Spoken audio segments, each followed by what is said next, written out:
Las opiniones vertidas en este programa son de exclusiva responsabilidad de quienes la emiten y no representan necesariamente el pensamiento de Ox School. Bienvenidos a Ox School Podcast. Hola, ¿qué tal? Es un gusto recibirles en una nueva entrega de Ox School Podcast. El día de hoy nos acompaña el cirujano oftalmólogo Lucas Garza y con él vamos a hablar de un tema que tal vez no le damos mucha importancia y lo tenemos todos los días con nosotros en nuestros celulares, en las iPads, en las laptops y son las pantallas. El tiempo que estamos con ellas y qué tanto nos afectan a nuestra vista. Lucas, bienvenido. Y bueno, mira, lo primero que quiero preguntarte es ¿cómo se da esto del ojo seco? Yo me doy cuenta que, no sé, estoy en la computadora varias horas y empiezo a sentir como que, no sé, como que le falta lubricación, pero ¿cómo darnos cuenta o qué hacer cuando está sucediendo esto? Perfecto. En primer lugar, el ojo seco es muy común en la población mexicana, hasta el 40% de la gente lo padece o tiene síntomas de ello. En personas que usan pantallas de manera extendida, esto aumenta hasta el 70%, o sea, 30% más. Y las pantallas tienen un par de efectos muy importantes. La primera es que por la atención, que no tiene pausas, baja nuestra tasa de parpadeo. Entonces parpadeamos menos de lo que normalmente necesitamos y eso favorece la evaporación de la lágrima. También el parpadeo que se hace es más pequeño o aún más incompleto que el parpadeo normal. El ojo al momento de parpadear redistribuye la lágrima y hace que esté igual en toda la superficie. El no hacer esto la evapora poco a poco, ¿no? Y produce síntomas de arenilla, de visión borrosa intermitente, que generan mucha causa de morbilidad y asimismo también mucha causa de inefectividad laboral, cansancio, etc. Eso afecta tanto a adultos como a niños y hay una serie de recomendaciones muy importantes. Una de ellas es tener conciencia de que nos puede pasar y tomar descansos. Hay una regla que en oftalmología le denominamos 20-20-20, que significa por cada 20 minutos de trabajo cercano hay que tomar una pausa de 20 segundos y enfocar a distancia, que en este caso es 20 pies, lo que equivale a 6 metros. Cuando nosotros enfocamos esa distancia, nuestros ojos pueden relajarse, disminuir su esfuerzo, parpadear cómodamente y eso evita que esté formándose este ojo seco por la menor tasa de parpadeo. Asimismo, hay muchos lubricantes oculares disponibles en el mercado. Hay algunos para cierto tipo de gente específica. Vale la pena una consulta si hay demasiados síntomas respecto a ello. Y hay otras medidas, ¿no? Porque también hay gente que tiene un ojo seco ya de base, que es empeorada por esto. Pero cualquier persona normal, siendo adulto o niño, puede tener un ojo seco asociado al uso de pantallas. Y en esas personas que solo tienen eso, usualmente las recomendaciones son más que suficientes. Le comento el descanso, los lubricantes y el ser consciente que nosotros mismos estamos parpadeando menos al estar en las pantallas. Una pregunta, si uno trae unos lentes de contacto o lentes de los regulares, ¿ayuda a no sentir ese ojo seco o de nada sirve? Hay ambientes donde sí sirve, por ejemplo, cuando estemos al aire libre sí ayuda porque disminuye la exposición solar si son lentes entintados o de protección solar. Y en situaciones de viento o polvo previene que estén contactando con la superficie ocular. Entonces el uso de lentes en ocasiones sí ayuda a proteger contra el ojo seco. Hay otras situaciones como en interiores y eso donde realmente pues no es la diferencia, ¿no? Y ahí es el uso de las pantallas y el menor parpadeo lo que lo predispone. Pero en situaciones específicas sí pueden ser de un apoyo considerable. Hay unos lentes denominados de filtro azul que han tomado mucho auge en los últimos tiempos. Realmente la córnea del ojo y el cristalino del ojo filtran la mayoría de la luz dañina y son un poco superfluos su uso. Sin embargo, hay gente que los usa y reporta que se siente mejor. Hay estudios que mejoran los síntomas. Entonces, ese tipo de lentes debería ser usado en un caso por caso, ¿no? Si la gente lo prueba y le gusta, los puede seguir usando, no tienen efectos adversos. Pero si consideran que no les ayudan, también es posible que no les ayuden. Ahora, por ejemplo, en las escuelas, que nosotros no podemos evadir la tecnología, ¿verdad? Las tenemos en las escuelas, las iPads, las usan. ¿Qué hacer o qué recomendarle a los maestros en eso que comentas del 20-20-20? O sea, ¿qué tanto deben estar ellos como conscientes del uso que están teniendo los chicos para entonces cambiar la dinámica, la actividad y que no entren en esa problemática del ojo seco? Sí, claro. Yo creo que es muy fácil interpretar esa regla, es bastante memorizable y no involucra mucha pausa en el sistema. Simplemente cada 20 minutos de actividad cercana extenuante hay que darle 20 segundos al alumno para que enfoque a lo lejos. Usualmente la distancia del pizarrón son los 6 metros o 20 pies. Y poder integrarlo a las clases y explicarle al paciente o al niño, por ejemplo, Importante que sería suficiente. También decirle cuáles son los síntomas para en dado caso que los tenga lo reporte, darle un periodo de descanso. Hay algunos pacientes que tienen otras comorbilidades, rosácea ocular, disfunción de glándulas de meibomio, y bueno, si un niño tiene mucha molestia también hay que revisarlo. Hay niños que tienen esos problemas y se ven afectados en cuanto a ojo seco de mayor manera que otros. Ok. Y sí, claro, ahí tendrían que ir directamente ya con el oftalmólogo, ¿verdad? Para checar eso en específico. De preferencia sí. Lo que pasa es que ciertas estructuras del ojo nosotros no lo vemos como una consulta común. Nosotros usamos un microscopio que se llama lámpara de hendidura o oftalmoscopio indirecto en pacientes más pequeños, y vemos el ojo magnificado 15 a 20 veces porque de otra manera no se ven las cosas. Entonces lo ideal sí es verlo en consulta, porque a simple vista muchas de esas anormalidades no se ven. Claro. Por ejemplo, en las conjuntivitis alérgicas también hay una serie de formaciones que llamamos papilas que igual se ven en el microscopio, a simple vista no se ven muy claramente. Entonces sí vale la pena revisarlo con el equipo correcto para darle el diagnóstico correcto. Claro. Oye, y otra cosa que también nos pasa, después de estar varios momentos frente a la computadora, al iPad, empezamos a sentirnos como cansado, porque una cosa es, como dices, sentirlo seco, pero otra es que ya te empiezas a cansar y estás como parpadeando o tallándote el ojo, que creo que no es nada recomendable ni bueno, pero bueno, ¿cómo evitar eso o qué hacer para que si empiezas a sentirlo, pues quitarlo, ¿no? Sí, claro. Sí, ese cansancio visual médicamente se llama astenopia acomodativa. Lo que pasa es que el ojo tiene una función para enfocar de cerca, en la cual una lente que se llama cristalino, movida por un músculo ciliar, cambia su forma y de ser un poco más circular se hace un poco, pues no más puntiaguda, pero sí más elipsoide. Y eso aumenta el poder del ojo, y de ver enfocado de lejos, esto cambia a enfocar de cerca. Es normal que nos cansemos con eso porque el sistema no está hecho para estar 8 horas viendo de cerca, ¿no? La regla 20-20-20 es igualmente muy importante aquí para darle al músculo ciliar, que es el encargado de eso, un respiro de esa actividad. Ahora, también vale la pena mencionar, en adultos después de los 40 años esa capacidad se pierde y es lo que llamamos presbicia, por eso ellos usan lentes de lectura.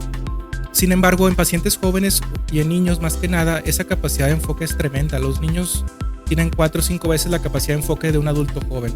Entonces ellos realmente pueden acercarse mucho a las cosas y ver enfocado, pero eso igualmente les va a causar un cansancio visual, ¿no? Hay unas distancias recomendadas de lectura para prevenir ese cansancio visual, usualmente son de 35 a 64 centímetros. Distancias más cercanas inducen más esfuerzo y no son tan recomendables. Como ya comentamos, la regla 20-20-20 es muy útil para darle un descanso al paciente. Y vale la pena mencionar que también, sobre todo hay pacientes pediátricos, niños, que tienen su capacidad de enfoque cercana disminuida. Eso se llama amplitudes de acomodación bajas, y vale la pena igual detectarlo en consulta porque hay muchas instancias donde una terapia visual enfocada a las amplitudes de acomodación las puede fortalecer y quitarle esa molestia al niño, porque realmente ellos tienen mucha capacidad de enfoque. O sea, por periodos tolerables, 1 o 2 horas con su descanso, no deberían tener ningún problema. El que tengan problemas de cerca pues ya implica mejor una evaluación oftalmológica. Claro. Ahora, en cuanto a enfermedades, poder decir así, no sé, los adultos o los niños llegan a tener miopía o astigmatismo, o qué es lo que se genera al estar con tanto tiempo frente a las pantallas. La cuestión de la miopía es muy importante. La miopía se refiere a un estado en el que el ojo es más grande que lo normal. Es la causa más común, hay otras, ¿no? Pero en la miopía más común el ojo es más grande de lo normal. El ojo normal mide alrededor de 24 milímetros o 23, y un ojo miope es más grande. Ahora, la distancia grande es poquito, o sea, de 24 se va a 26 milímetros o 27. Pero ese cambio de 2 o 3 milímetros es suficiente para que el niño tenga una graduación de -6 o -8. Cada milímetro extra de longitud del globo ocular se asocia a un aumento de -4 dioptrías de miopía. Y últimamente se ha puesto mucho énfasis en la miopía porque hemos llegado a entender más sus factores de riesgo. Desgraciadamente no sabemos cómo funcionan exactamente, pero ya hay varios factores muy identificados. Y uno de ellos, relevante para el tema de hoy, es lo que se llama el trabajo cercano. El trabajo cercano es cualquier actividad en la que el niño esté viendo más cerca de 6 metros. De 6 metros para atrás, el ojo no enfoca de cerca y entonces no produce esfuerzo y no aumenta el riesgo de miopía. En actividades menores a 6 metros y mientras más cerca, por ejemplo 15-10 centímetros, más capacidad de enfoque se hace, y esa capacidad de enfoque, sobre todo sostenida a lo largo de 4 o 6 horas seguidas, se ha asociado a aumento de miopía. El riesgo extras ronda del 11 al 20%, los estudios son muy variables, pero Más o menos es una cifra así. Y cada hora extra de actividad cercana aumenta el riesgo de miopía hasta en 2%. O sea, si uno la acumula se hace muy, muy grande el riesgo. La miopía trae consigo una serie de riesgos en la vida adulta, como desprendimiento de retina, glaucoma de ángulo abierto, cosas que no nos gustaría evitar, ¿no? Entonces, si podemos minimizar el riesgo de que un niño sea miope o de que un niño miope sea más miope, vale la pena. La primera de ellas es controlar el tiempo cercano. Obviamente todos hacemos tareas cercanas, ¿no? Todos vamos a la escuela, todos leemos un libro, etc. Pero pues debe ser un periodo controlado, 2, 3, 4 horas según las necesidades del niño y darle su descanso correspondiente con la regla 20-20-20. Y también es importante saber que hay varios estudios que reportan que las actividades al aire libre, como uno enfoca a la distancia, si se hacen seguidamente o frecuentemente, disminuyen el riesgo de miopía. Usualmente hablamos de ir al parque, deportes, de estar al aire libre, y más o menos 1 hora al día disminuye el riesgo de miopía. Hay otra serie de intervenciones que hacemos en niños que les está aumentando consistentemente su miopía, como el uso de ciertas gotas de atropina a dosis específicas para ese tratamiento, pero lo hacemos en pacientes específicos, ¿no? Que sabemos que está aumentando de más, o que tenemos consciente ese riesgo. No se usa en la población general. En la población general lo que más recomendamos es restringir las actividades cercanas a las cosas que se deben hacer, fomentar el uso de actividades a distancia como el aire libre, los deportes, etc.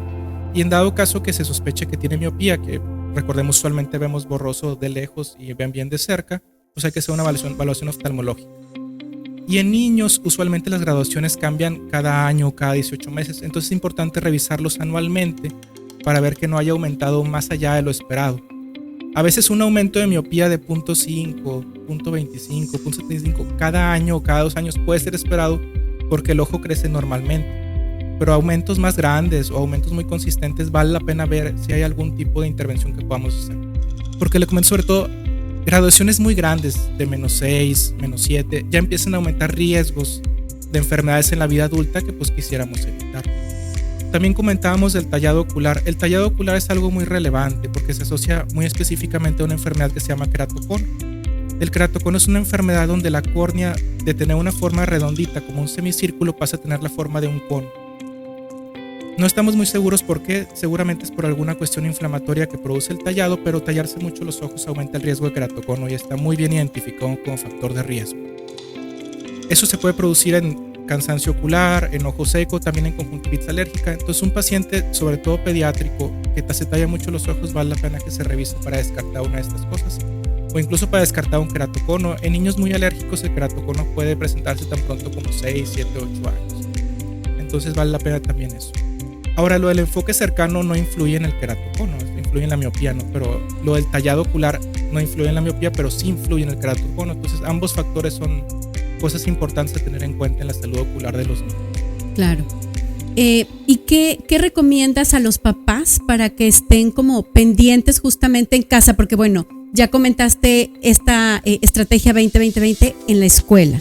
Entiendo que lo pueden hacer igual en casa, pero ¿qué otras cosas pueden hacer los papás para ir haciendo estos cuidados? Y más cuando no saben, porque a veces también el niño pediátrico pues no sabe decir lo que tiene o lo que siente y cómo poder detectarlo. Sí, en niños muy pequeños es difícil detectar los errores de graduación. Una consulta de control vale la pena, la verdad, en todos los casos, porque muchas veces, aunque los niños no hablen o son preletrados, como decíamos, en edades prealfabéticas, hay muchas maneras de saber que su graduación está correcta. Lo hacemos con diversos aparatos que tenemos, diversas pruebas que hacemos. En niños más grandes, el lugar donde nos damos cuenta que ven mal usualmente es la escuela, porque la maestra no lo reporta. Y ahí vale mucho la pena inmediatamente una consulta oftalmológica. Y en casa, como estrategias, algo muy importante que se puede hacer y realmente no nos cuesta mucho es guardar las distancias de las actividades, por ejemplo, de ver programas de televisión o películas.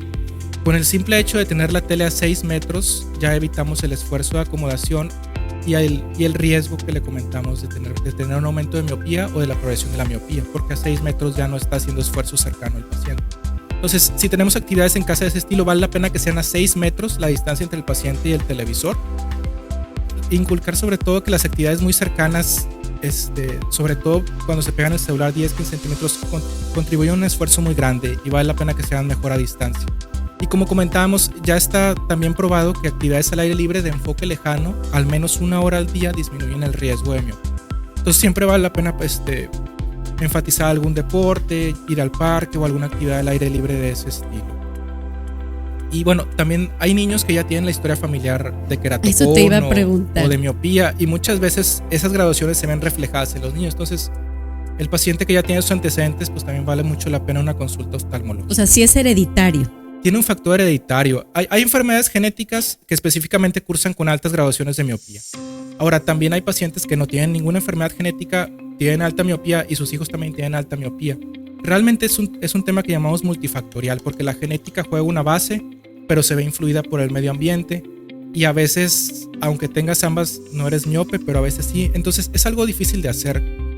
En ese tipo de casos lo que hacemos es que trabajamos con los factores que tenemos a modificar, hacemos prevención y pues tratamos de hacer lo mejor posible, porque realmente no hay una manera predictora exacta de decir quién sí tiene y quién no. Hay que jugar con los factores de riesgo, hay que usar los factores de protección y llevar a todo eso.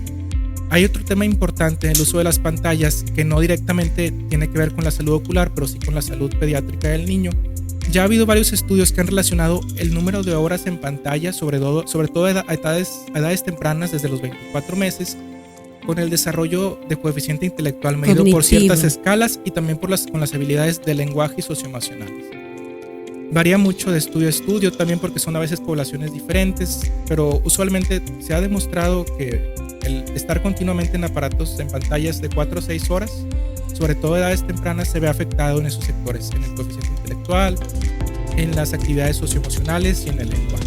Y qué difícil, ¿no? Porque digo, lo comentaba, es muy fácil que de repente las mamás, y no es por decir que no quieren atender a sus hijos, pero las mamás, los papás, quien esté a cargo del niño, de repente decide compartirle la pantalla, ¿no? Para que vea un juego, una caricatura, se entretenga, pero luego esto se vuelve ya algo como regular, ¿verdad? Que lo hacen todo el tiempo, y entonces se va extendiendo el tiempo que están frente a la pantalla, y entonces no nos estamos dando cuenta que estamos causándoles un daño, ¿verdad? Sí, claro. Es una herramienta más, la verdad.